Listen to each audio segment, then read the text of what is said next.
Hey, what's up? I'm Paul Gray, and I play for Slipknot. I'm here to teach you a couple songs. The first song will be Duality off our last album, Subliminal Verses, Volume 3. And then after that, I'll teach you Surfacing off our self-titled album. But first, I'll tell you a little bit about myself. Let's see here. I started playing guitar first. I wasn't a bass player at first. I played guitar. I started playing when I was like 12, I believe 12, 13 years old. I have an older brother, Jay. He, was always into music. He was a big music guy. Always cranking out like Black Sabbath and Leonard Skinner and, Zeppelin and the Doors and the Stones and the Beatles and bands like that, Alice Cooper.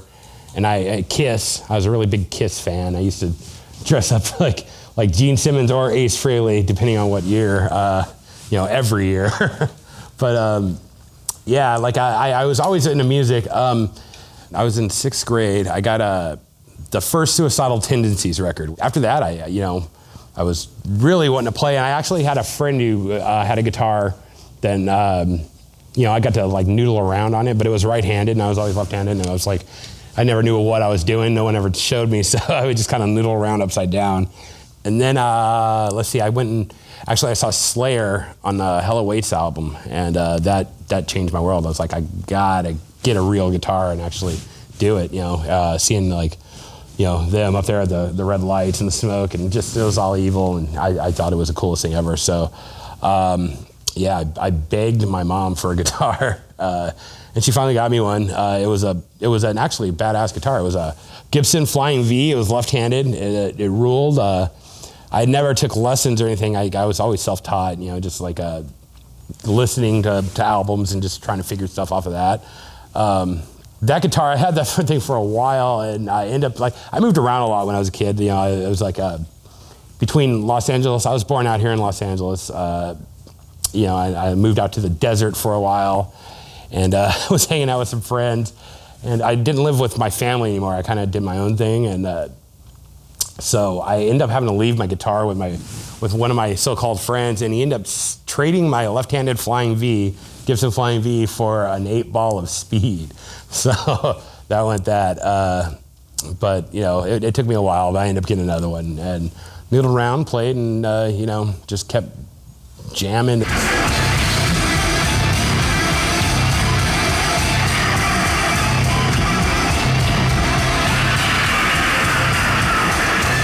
I had an apartment, my first apartment when I was 16, and me and my friend Frank, man, we would noodle around playing all the time, and my other friend Chris, and we kind of we started our own little band called Sudden Infant Death Syndrome, which was I don't know, we would jam, do Danzig songs and stuff like that in our living room.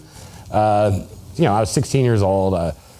Actually, by this time I was 17. I was sick of, having to struggle every month, on my own. And I called my mom up, and she had moved to Iowa.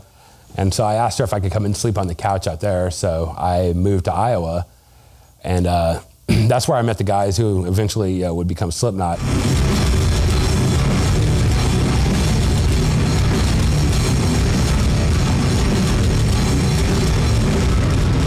Well, a funny story how I got to playing bass is I played guitar when I moved to Iowa, and I didn't have any friends, didn't know anybody. I went up to the local music store that was right around my house, and I went in and I started talking to those guys, and I overheard this guy talking about needing a bass player for their band, and they did covers and stuff like that. But the bands that they said they covered, they did Slayer and Metallica songs, stuff like that, and. So not knowing anybody and, just wanting to meet people, I told them, I could play bass, even though I'd never played a bass in my life. And I didn't own a bass, and I had no money to buy a bass, but I told them I could play bass and that I'd come and rehearse with them. And one of my brother's friends had a weird right-handed bass, which I strung left-handed and used this little practice amp. And I went down there and, I played with them, and I didn't actually know any of the bass lines or anything like that, but I knew all the guitar parts, so I just faked it and played all the guitar parts. So that's how I got to playing bass. You know, they thought it was cool, and I got in there and got comfortable and kind of took that band over and kicked a bunch of people out. And the guy actually I met was the original lead singer for Slipknot down there, and he played drums at that time. Yeah, me and him became friends, and we had gone through a couple different bands at that time. That first band broke up, and we started another band, a death metal band called Body Pit, where actually some of the riffs from Surfacing came from. Yeah, we did that, and that's where we would do shows together, and that's where I met like Joey and Sean, you know, and Jim. Jim actually had the big ass, kick ass band in Des Moines, Atomic Opera. They were like a full on, like kind of Flotsam and Jetsam kind of band, but they were badass. And then Joey had another band called Modifidius. Sean had a band called Heads on the Wall, and you know, and I had this band Body Pit. And we would do shows together, and that's how we all met, and we kind of, you know, became friends, man, you know, and just jamming at different shows. We'd be the only bands there, like, and like a few like kids that would show up for the all ages shows on Sundays at the runway before it burned down. And yeah, so we just jammed, did shows, became friends. And later on, when all those other bands broke up, you know, I talked to Sean and Andy, and you know, we decided we'd start a new band. Because Sean and Andy were both drummers, you know, they wanted to do, you know, something with a lot of drums and percussion. And when we first started, Sean actually played the kit, the sit-down kit, and Andy played percussion. Sean kind of wanted to move to percussion and do like more of a different thing. So, you know, I'd always been friends with Joey, so you know, we decided to give Joey a call. Joey came out and he heard the stuff and he just loved it, man. And so he was in, and that was kind of like the start of Slipknot.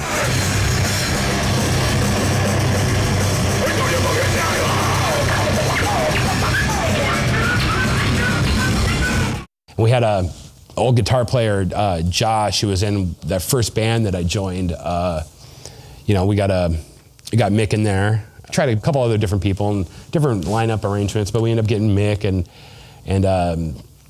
we ended up getting Corey after we did a first demo, and with our old singer. And you know, we'd always known Corey from his other bands, and you know, he was a pretty obnoxious dude, but you know, he could really sing. We actually did a battle of the bands against them, and like we won. We whooped their ass. But Corey, I mean, you know, he has a great voice, and so we were demoing some new songs for a new demo, and we asked him to come out to sing. He sang on a couple of songs, and after that, you know, we knew we had to have him in the band. So we had Andy, our original singer, who also played percussion. You know, he kind of did for like a show, kind of sang backup and play percussion, but he just, I don't know, wasn't happy, I don't think being the lead singer anymore, so he left, and that was fine. We ended up getting Chris.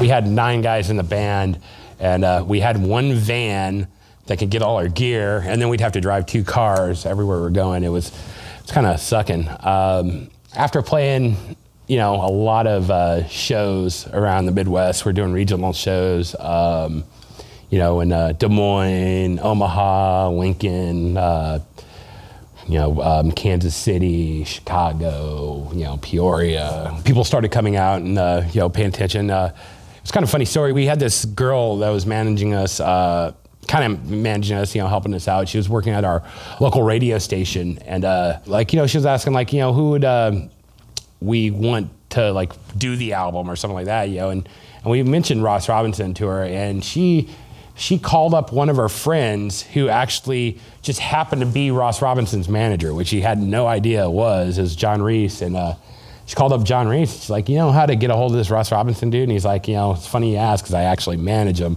So, you know, she sent out a CD, and Ross came out, and we had actually a few other label guys, I won't mention, come out too. But, you know, we always like felt a great vibe with Ross, so we, you know, we went with Ross, man. Like, and Roadrunner, you know, Ross was doing his, he had like an imprint through Roadrunner, so, you know, which was awesome, because we actually, it was kind of funny, a little funny story too. We were going to sign a deal with Sony, and we went and played one last show in Las Vegas, like as an unsigned band, and we're gonna go back to Des Moines and sign the contract. We're like, oh, we shouldn't sign it now. We should wait until we got home, you know, and we'll do one last show as an unsigned band. So we went to Vegas, and there was somebody higher up than the guy who gave us the contract. And he's like, man, if that's what music's going towards, like, I don't want them. And so they pulled the contract before we could get back and sign it. And yeah, on Monday we got back and it was gone. They're like, no, you can't sign it. So we ended up getting some other offers, but we went with Roadrunner and Ross Robinson and went and did the first album.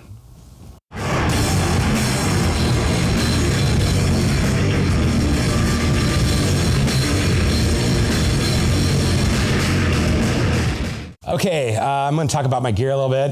This is my actual production model bass. You can buy these.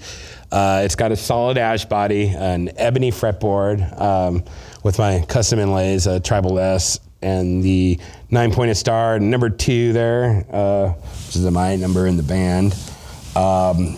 It's got the triple coil active ATK pickup. It's Ibanez's model there.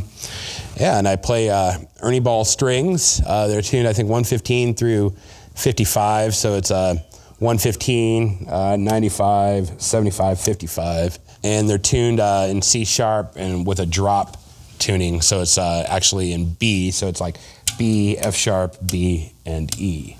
And I play PV amps. Live, I usually run an 810s. I get 3 of those live. 2 2600 power amps. The PV Pro 500 head. I use 2 of those. Usually run an ISO cabinet, which has got like a 112 in there, I believe. I run Sans amp and Audio Technica wirelesses. For what we're doing here today, I have a different setup. I have a PV 810 Pro Series cabinet. And the Tour 700 series head, which I think I'm going to trade to my new stuff for the new 2000 heads they're doing, which are pretty cool. I guess they're building those now. So there you go.